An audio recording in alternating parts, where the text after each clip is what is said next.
Welcome to Rick's Corner, where we talk wrestling.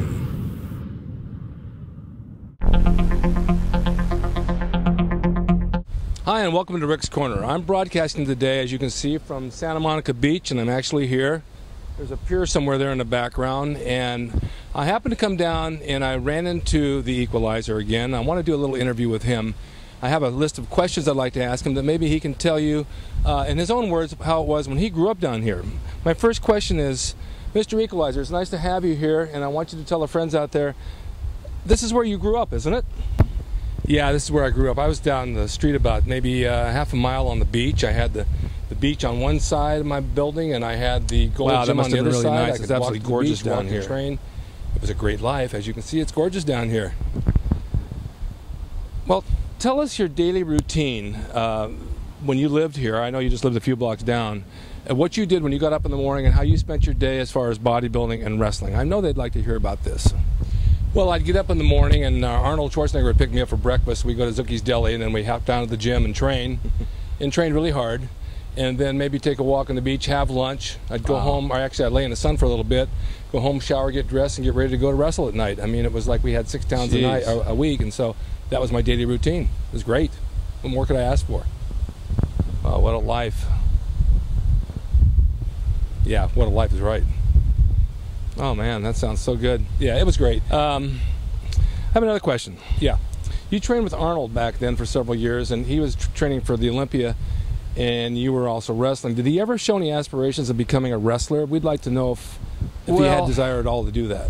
Well, he enjoyed what we did. I mean, he enjoyed watching, but his main goal was the Olympia contest. That's where his future and money was, and I don't think he liked bumping in the ring like we would do. Yeah, I can see that. That's, you know what I mean? That was his goal. Who were some of the big names that you wrestled? Can you tell our viewers that maybe they'll identify some of them? Sure. Superstar Billy Graham, Bruno Sammartino, Victor Rivera, Black Gordman and Goliath, John Tolis, John Studd. These were all people that were big back in the 60s and 70s, of course. A lot of young guys may not know them. I feel like I was almost there with you when it happened. I think you were almost there with me. I know I'd seen you around down there. Here's a good question. Yeah. What was your look then, and how did it evolve into now? Well, I had curly blonde hair. I was a beach guy. I was a bodybuilder in great shape. Everybody liked the surfer look, and the girls all liked that, of course. And then I put on a mask for a while as time evolved. And then one day I decided to shave my head and have the look that I have now, which almost looks like you. And it worked for me as a heel, of course, and it got me more movie work and TV work, and that's where I am now with the shaved head. Just like the gold gym logo. And now you look like me. I do look like you. Boy. Yeah. There is a likeness. I think I've seen you somewhere before. Yeah, I know. I have another question. Okay.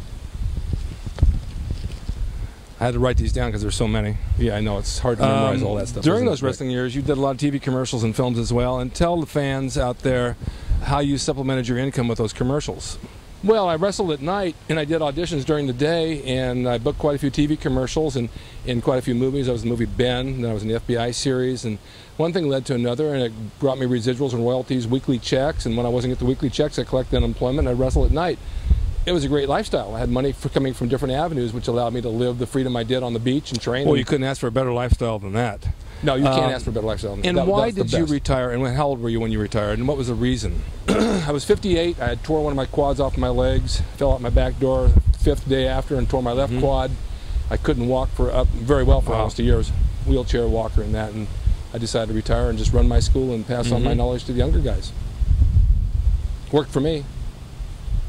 I miss it, but it was time. 58 years old. Well, that's pretty interesting. Yeah,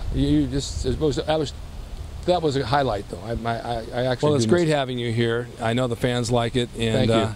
I always look forward to seeing you because it's like I don't see you all the time. Yeah, no doubt. I do see you all the time, but we're going to have you back again, and I'm sure I'll run into you soon, and I look forward to that moment. I'm sure I'll see you somewhere. Thanks for having me.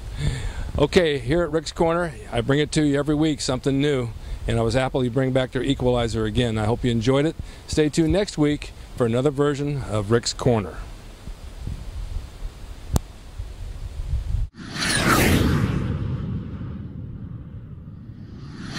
Stay tuned next time for more Rick's Corner, where we'll talk wrestling.